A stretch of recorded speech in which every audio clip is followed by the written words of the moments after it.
मुख्यमंत्री जयराम ठाकुर ने वीरवार देर रात ऊना के अपने संक्षिप्त दौरे में नेता प्रतिपक्ष मुकेश अग्निहोत्री पर जमकर तंज कसे।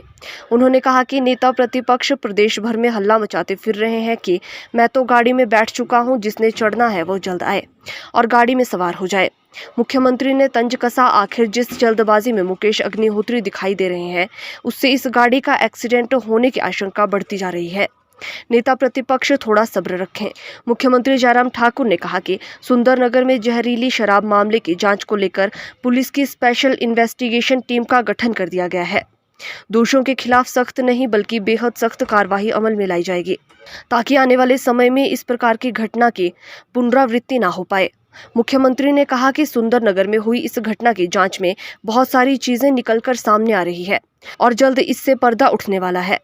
जहरीली शराब मामले में दोषियों को किस व्यक्ति का संरक्षण है और किसकी शह पर वह काम कर रहे हैं, ये सारी चीजें जल्द सामने आएंगी। वहीं मुख्यमंत्री जयराम ठाकुर ने कहा कि कांग्रेस के नेता अपनी ही पार्टी में पदों के लिए दौड़ भाग में लगे हुए हैं।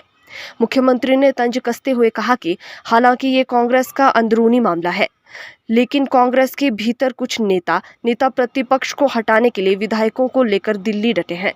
कुछ लोग पार्टी के अध्यक्ष को हटाना चाहते हैं, इसलिए दिल्ली में डेरा डाले हुए हैं। उन्होंने कहा कि कांग्रेस के भीतर हर किसी को कुर्सी ही चाहिए।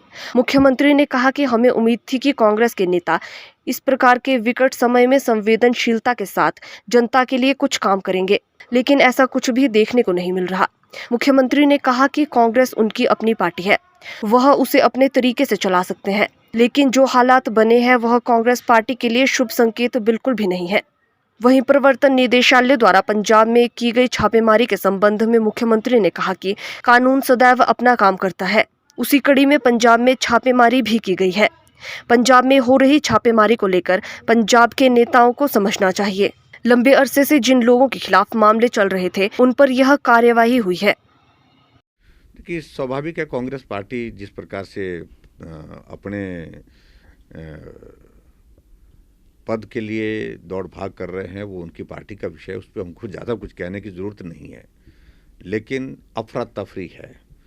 कोई कहते हैं कि विपक्ष के नेता को हटाना है, इसलिए विधायकों के साथ कुछ लोग दिल्ली बैठ गए।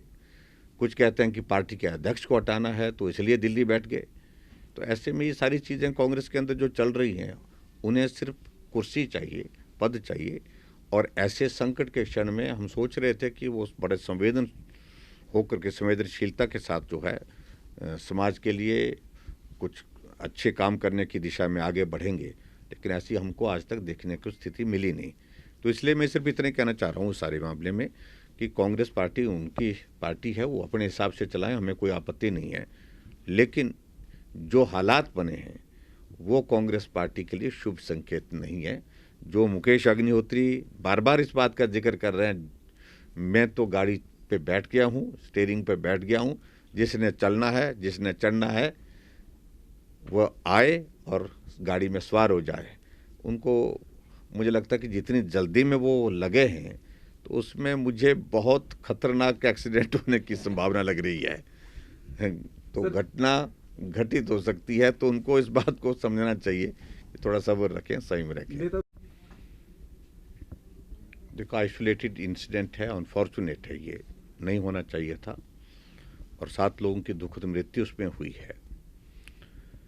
हम इसमें बहुत गंभीर हैं। एसआईटी कॉन्स्टिट्यूट कर दी गई है, जांच हो रही है और जो दोषी हैं उनके खिलाफ बहुत सख्त कार्रवाई होगी। सख्त नहीं, बहुत सख्त कार्रवाई होगी, ताकि इस प्रकार की घटना आने वाले समय में कहीं भी ना हो, क्योंकि लंबे अरसे के बाद ये घटना, इस तरह की घटना हिमाचल प्रदेश में घटित हुई है। प्रतिपक्ष जो है वो लगातार आरोप लगा रहा है कि माफिया को संरक्षण प्रदेश सरकार दे रही है, चाहे वो भू माफिया, खनन माफिया, शराब माफिया, नशा माफिया। देखिए, मैं भी उसमें ज़्यादा कुछ कहना नहीं चाहता हूँ। इस सारे बहुत सारी चीज़ें उसमें भी निकल रही हैं। जो सुंदरनगर में जो घटना घटित हुई है, इसमें कौन लोग उसमें शामिल हैं, ये पर्दा भी बहुत जल्दी निकल रहा है। सर, जिस तरह से पंजाब में ईडी ने किसके करीब हैं वो लोग और किसका संरक्षण है उन लोगों को, इन सारी बातों का भी पर्दा उठने वाला है। देखिए, इस बारे में मुझे कोई टिप्पणी नहीं करनी है। जो कानून है, कानून अपनी कार्रवाई कर रहा है, नियम के मुताबिक कर रहा है। और ऐसी परिस्थिति में उनके यहाँ पर ही छापेमारी हो रही है, वो उनको उस बात को समझना चाहिए कि ये गलत किया है तो निश्चित रूप से, क्योंकि ऐसा नहीं है कि आज की ये लंबे अरसे से उनके जिन लोगों के खिलाफ मामले चले हुए थे, जिन मामलों की जांच चल रही थी, तो उस पर कार्रवाई हुई है।